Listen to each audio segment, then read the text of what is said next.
জীবনে আরেকটা জিনিস বলেন, আমাদের এই জীবনে অনেক কাজ করি আমরা। কারোর লক্ষ্য উদ্দেশ্য এমপি হওয়া, কারোর লক্ষ্য উদ্দেশ্য বড় ডাক্তার হওয়া, বড় লোক হওয়া, অনেক উদ্দেশ্য আছে। আমরা অনেক কিছু করি, কিন্তু আবার সবকিছু রেখেই চলে যেতে হয়, ঠিক না? আর একটা জিনিস বোঝেন, দুনিয়াতে কেউ আপন হয় না। যে বউ আপন, 2 ঘন্টা আপন থাকেতে 4 ঘন্টা ঝগড়া করে, আছে না নেই? যে ছেলে আপন, সে 2 ঘন্টা কথা শুনে তো 4 ঘন্টা কথা শুনে না, ঠিক না বেঠিক? যে ভাই আপন, সে ভাই 2 ঘন্টা আপন আর 2 ঘন্টা পর। যে বাবা আপন, যে সবচেয়ে আপন মা আপন, সেও দেখা যাচ্ছে আরেক ভাইয়ের কথা শুনে পর হয়ে যায়, হয় না? হয় না হাজেরিন, দুনিয়াতে কেউ 16 আনা আপন হয় না। আমাদের এই জীবনটা পরকে আপন করার, মানুষকে খুশি করার জন্য একটা সংগ্রাম। ছোটবেলায় বাবা মাকে খুশি করার চেষ্টা করেছি, পারিনি, কত মারছে, ঠিক না বেঠিক?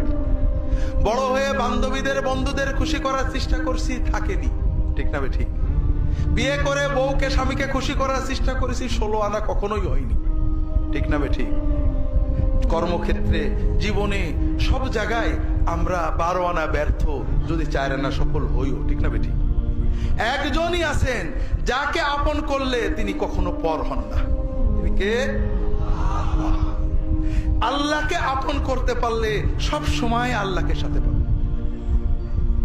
যদি আল্লাহকে আপন করে নিতে পারেন, আপনার বিপদে আপদে কষ্টে দুঃখে সব সময় মনে হবে আল্লাহ আপনার সাথেই রয়েছে।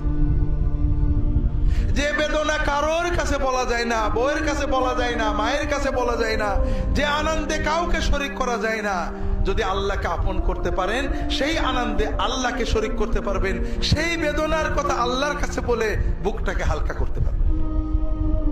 কথাকে বুঝতে পেরেছেন? কাজেই ভাইয়েরা, আসেন না সবাই নিয়ত করি যে এত সহজ কাজ আমরা নিয়ত করলাম, আল্লাহ আমার বাকি জীবন যতটুকু আছে, 1 দিন হোক আর 100 বছর হোক, আমি তোমার ওলি হওয়ার চেষ্টা করব। আল্লাহ তাআলা সকলের নিয়ত কবুল করে নিন, আমিন।